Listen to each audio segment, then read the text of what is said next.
With all signs pointing to a really close election, so many groups are going to be vitally important. But this week, I really wanted to focus on Black voters. And it's partially because the way that we typically hear about Black voters treats them a little bit like a monolith. So that's one reason I was really interested in the Black Values Survey of 2024. This pie chart breaks down the 5 different clusters that the survey identifies as different groups in the Black voter electorate. The biggest group is, I think, the most familiar: legacy civil rights. Think about your grandmas who go to church, the type of Black voters who reference the civil rights movement. The second group is your secular progressives. So think of that as the Black voters who are backing more leftist or progressive candidates.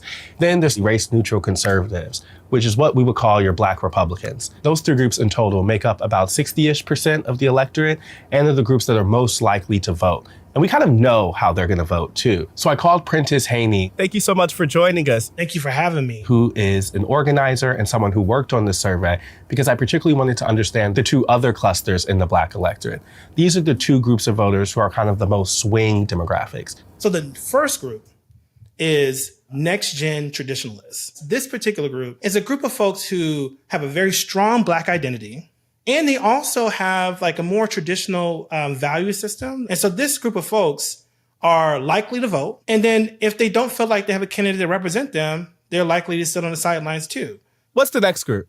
The next group is my favorite group, which are the rightfully cynical voters. There was a person in a focus group. He told us a story. He said that my life didn't get any worse under Trump. It didn't get any better under Obama. So why should I care who's president? That really encapsulates a sentiment that we hear among a group of people, and especially Black voters, pretty often. Absolutely. This particular universe of people are the biggest block of folks that you can bring into any politics, whether you're on the left or right.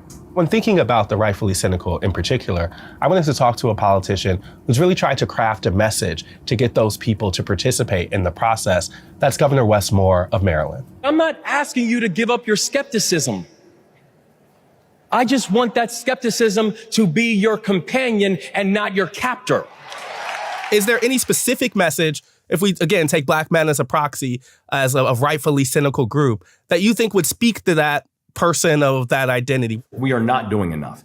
And I think we need to do a better job of engaging our surrogates, doing a better job of actually being able to highlight the key differences in what we're seeing in this campaign. But if you're not actively out there making the point, then you can allow a lot of noise to become so distracting that you're getting people to actually say, I'm just opting out because I don't see a difference between the 2.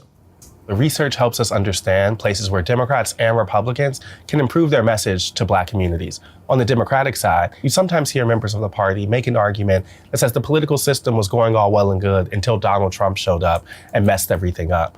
But what we learned about rightfully cynical voters and a lot of the Black electorate in general is that they don't really think that's true. They think the political system has had a lot of problems even before Donald Trump showed up. On the Republican side, you can see how Donald Trump is kind of different than other members of his party.